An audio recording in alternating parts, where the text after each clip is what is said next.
Hello friends welcome back to my channel Bhagwat Ankita केमन आছো তোমরা आशा करी ভালো আছো আমি অনেক ভালো আছি। তো এখন বাজে প্রায় তোমার 6:45 মতো আর এখন একটা জায়গায় যায় বলছে সবাই, কোথায় একটা মন্দির বলতে পারি, কোথায় কি বৃত্তান্ত গেলে পরেই বুঝতে পারবো। আগেও গেছি, এখন অনেক দিন পরেই যাব। তো চলো যাই। আজকে রেডি হয়ে কি নাইটি পরে যাব? না, নাইটি পরে রয়েছে, শাড়ি পরবে না চুড়িদার পরে যাবে? চুড়িদার পরে যাবে। তো চলো, এখন রেডি হয়ে নি, আমি একদম রেডি হয়ে গেছি, এখন বেরোবো। তো চলো যাই। রেডি হয়ে বেরিয়ে পড়েছি আর ও আমার হাত ধরে যাবে, তাই একসাথে আমার হাতটা ধরে নিয়েছিল। তো এখন আমরা সবাই মিলে যাচ্ছি সেই মন্দিরের উদ্দেশ্যে। বেশ ভালো লাগে সবাই মিলে কোথাও গেলে। আর এখানে যাওয়ার পথে দেখলাম একটা বাড়িতে বিশ্বকর্মা ঠাকুর তুলছে, কিছু কিছু বাড়িতে আবার রঙও করছে। আর এখানে যাওয়ার পথে গণেশ পুজো হচ্ছিল মন্দিরের সামনে, তাই তোমাদের সাথে একটু শেয়ার করে নিলাম গণেশ পুজোটা। আর সুন্দর লাইটিং করেছে, দেখতেই পাচ্ছ বিভিন্ন কালার হয়ে যাচ্ছে। আর একটা পুকুরও ছিল পাশে। এই যে মন্দিরে আমরা চলেও এসেছি, ওই যে পাখি আগে আগে চলে গেছে। আর মন্দিরটা তো ভীষণই সুন্দর ছিল, দারুণ কারুকার্য ছিল। না, আমি আর পাখি যেহেতু দাদার স্কুটিতে করে এসেছি, সেই জন্য তাড়াতাড়ি পৌঁছে গেছি। আর মা, মাসি, বৌদি ওরা সবাই হেঁটে আসছে, ওই জন্য একটু লেট হচ্ছে। এটা এত সুন্দর কি বলবো, মন্দিরটা আমি আগেও একবার এসেছিলাম, একবার না দুবার মতন এসেছি, তখনও পুরো কমপ্লিট হয়নি, কাজ কিছু বাকি ছিল, রং হচ্ছিল তখন মূর্তিগুলো। তো এখন এতদিন পরে এসে দেখছি সব কাজ কমপ্লিট হয়ে গেছে। আর মন্দিরটা 8টার মধ্যে বন্ধ হয়ে যায়।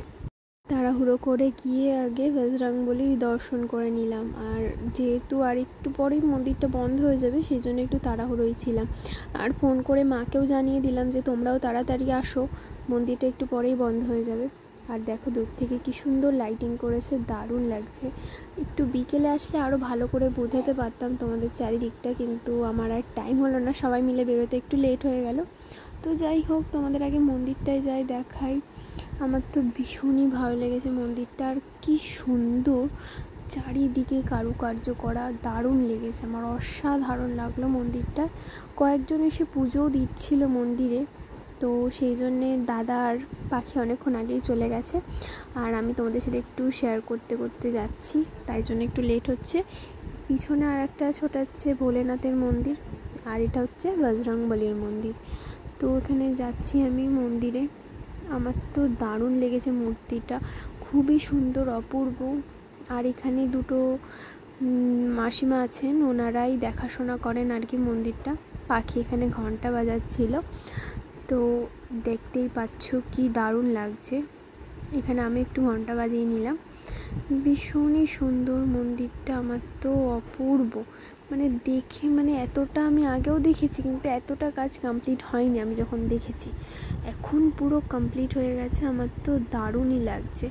তো তোমরাও জানিও আমাকে কেমন লাগলো তোমাদের, দেখতে থাকো, আশা করি ভালো লাগবে।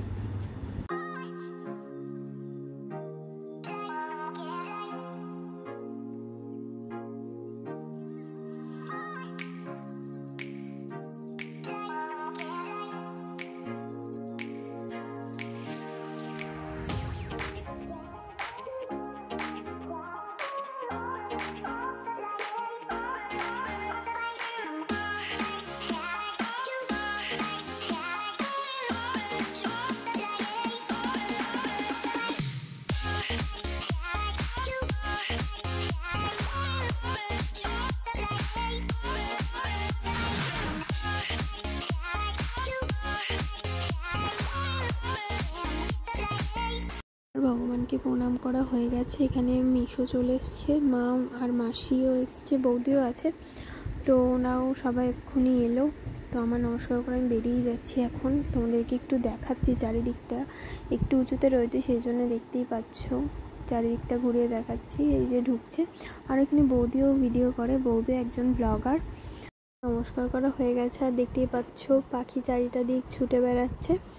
এখন আমরা যাচ্ছি, একটা রাধা মাধবের মন্দির আছে সেই মন্দিরে, এটা ভোলে বাবার মন্দির, ওই মন্দিরটা একটু পরে যাব। তার আগে এখানে রাধা মাধবের একটা মন্দির আছে, সেই মন্দিরটা একটু দর্শন করে এসে তারপরেই যাব।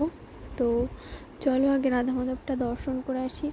এখানে পাখি দৌড়ে দৌড়ে সবার আগে যাচ্ছিল, খুবই দুরন্ত, এমনি শান্ত, কিন্তু যেহেতু একটা ফাঁকা জায়গা আছে সেই জন্যে।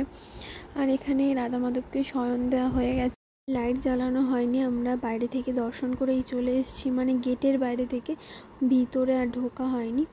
এখানে ভেতরের লাইটটা জ্বালাইনি, ভেতরের লাইটটা জ্বালানো যাবে না যেহেতু শয়ন দেওয়া হয়ে গেছে, সেই জন্য আমরা যেটুকু পেরেছি বাইরে থেকেই দর্শন করে চলে এসেছি ঠাকুরকে। তো ভীষণই সুন্দর লাগলো রাধা মাধবের এই মূর্তিটা, আমার তো দারুণ লাগলো। তো বেশ ভালোই লাগছে অনেক দিন পরে এই মন্দিরটায় এসে।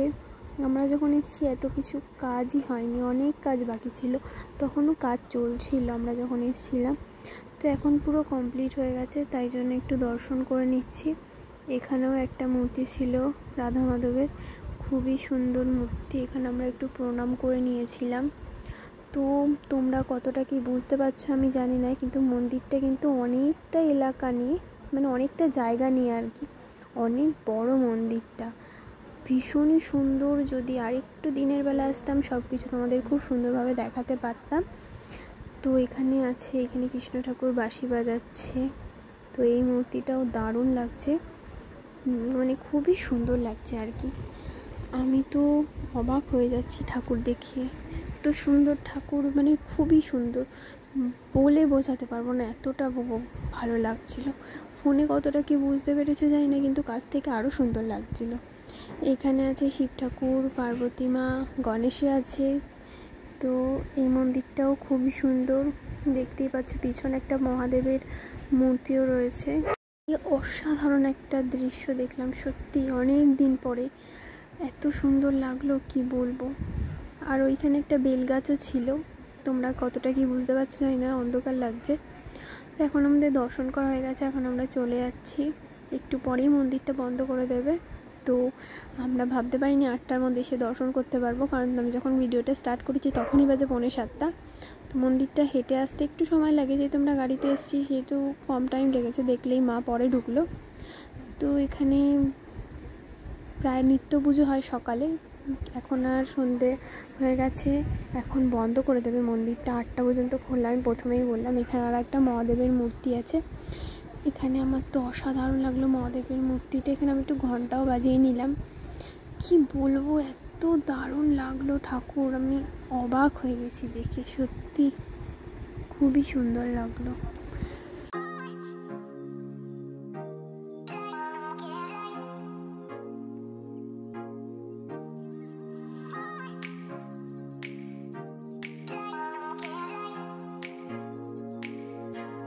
দেখতেই পাচ্ছ কাকু প্রণামের বাস্কটা ভেতরে এনে রাখছে, কারণ মন্দিরটা এখনই বন্ধ করে দেবে যেহেতু 8টা বেজে গেছে। আর এখানে কাকু মন্দিরটা বন্ধ করে দিচ্ছে এখন গেটটা টেনে, এখন ঠাকুরকেও শয়ন দিয়ে দেবে। খুবই ভালো সময় এসেছি, আর সব ঠাকুর আমাদের দর্শন করা হয়ে গেছে। এখানে একটা গাছও ছিল, এটা বেল গাছ, জানি না বুঝতে পারছো কি না। আর আমাদের সব ঠাকুর দর্শন করার পরেই কিন্তু 8টা বেজেছে, আর কাকুও মন্দিরটা বন্ধ করে দিচ্ছে।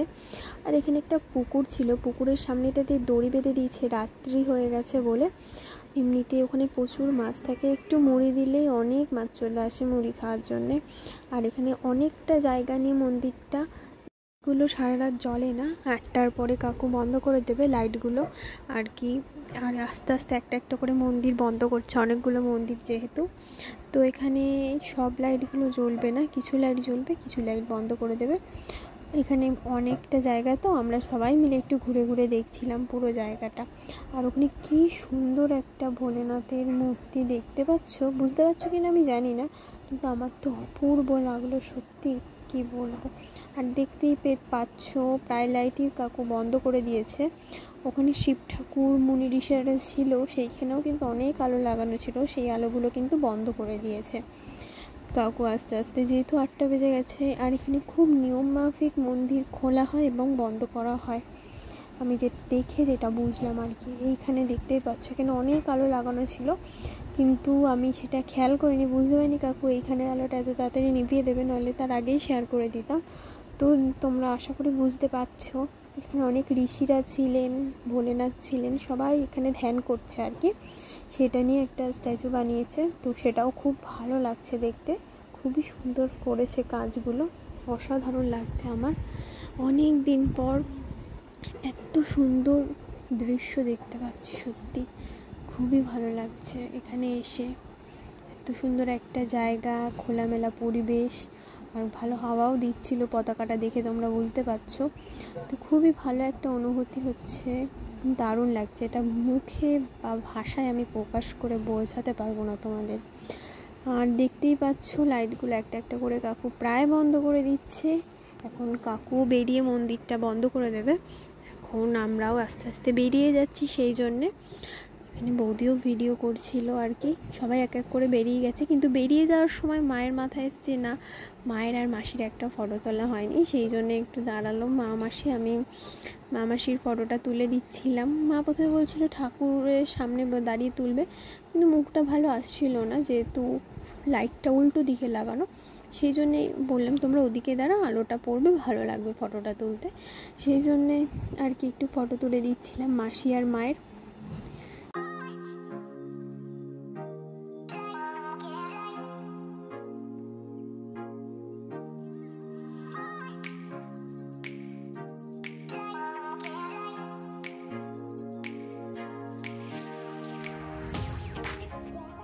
কাকু একই রকমভাবে এই মন্দিরটাও বন্ধ করে দেবে আর লাইট অফ করে দেবে। এখানে দেখতেই পাচ্ছ বৌদি ভিডিও করছিল, আমিও ভিডিও করছি। এবার সবাই এক এক করে বেরিয়ে যাচ্ছে, এখন আমিও বেরিয়ে যাচ্ছি। কিন্তু মন্দিরের পাশে মানে দেওয়ালেও কি সুন্দর কাজ করা, আমি তাই দেখছি এত সুন্দর। ভিতরে এতগুলো গাছ রয়েছে, কিন্তু মাটিতে কিন্তু একটাও পাতা পড়ে নেই। প্রতিদিন মন্দির পরিষ্কার করা হয়, সেটা দেখেই বোঝা যাচ্ছে।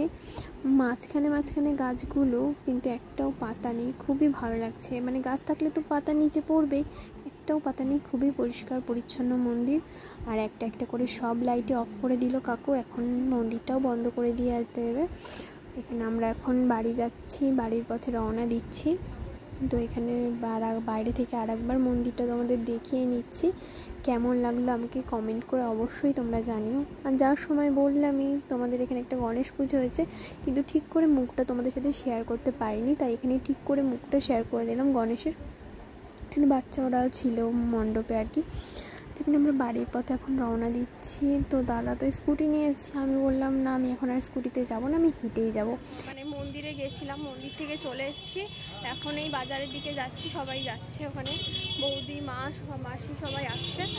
তো জানি না কতটা তোমরা ভয়েস শুনতে পাচ্ছ। তো চলো যাওয়া যাক। এখন মায়ের জুতোটা ছিঁড়ে গেছে, তার মধ্যে মায়ের জুতোটা আমি পরেছি, ওটা পরে হাঁটতে আমার একটু প্রবলেম হচ্ছে। তো এই পাশটা ওখানে আসছে সবাই। আর মাসিও বলছে, মাসির অনেক দিন মাসির বেরোনো হয় না, তো বেরিয়েছে আজকে অনেক দিন পরে। তো যাই হোক চলো যাই। আর এত গাড়ি ঘোড়ার আওয়াজ কি বলবো তোমাদের সাথে, জানি না কতটা আওয়াজ পাচ্ছ আর কি আমার। চলো যাওয়া যাক। মায়ের এই ছেঁড়া জুতো পরে এখন আমার যেতে হচ্ছে। আমার জুতোটা মাকে দিলাম, বললাম তুমি পরে আসো, যাই। ওই দেখো আমি আগে আগে আসছি, সবাই আসছে, চলো যাই। একটু বাজারের দিকে যাচ্ছিলাম, যেহেতু রাস্তাতেই মায়ের জুতোটা ছিঁড়ে গেছে, কিন্তু জুতোর দোকান বন্ধ। আর এখানে দাদাও এসেছিলো পিছনে স্কুটিতে করে, তাই আমি বললাম তুই যখন এসছিস আমি তো স্কুটিতে করে চলে যাই, কারণ আমি ছেঁড়া জুতো পরে হাঁটতে পারছি না। সেই জন্য মা আর বৌদি হেঁটে হেঁটে আসছিলো, এখানে আমি আর মাসি তিনজনে হেঁটে আসছিলো। এখানে আমি দাদা আর বাকি চলে এসেছিলাম আগে থেকে। আমরা অনেকক্ষণ আগে চলে এসেছি। এখন এলেন এনারা কেনাকাটা করে। এই যে আমাদের আইসক্রিম দিয়েছে না বাকি, আমারটাও দিয়েছে, চলো খুলে খাই।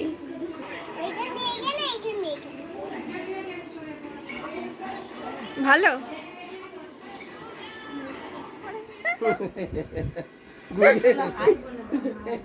ও গুরুদাস স্টাইল। তোর আইসক্রিমটা কই? পুরোটা খা। না না পুরোটা খেতে হবে, পুরোটা খেতে হবে। ভালো আইসক্রিমটা? আমুল? হ্যাঁ আমুল। তোমারটা কি ফ্লেভার? বাটারস্কচ? হুম, সবার বাটারস্কচই এনেছে। সবটা খা। কেমন খেতে? এরকম আইসক্রিম সত্যি কথা বলতে তো আমার 3 পুরুষের কেউ খায়নি।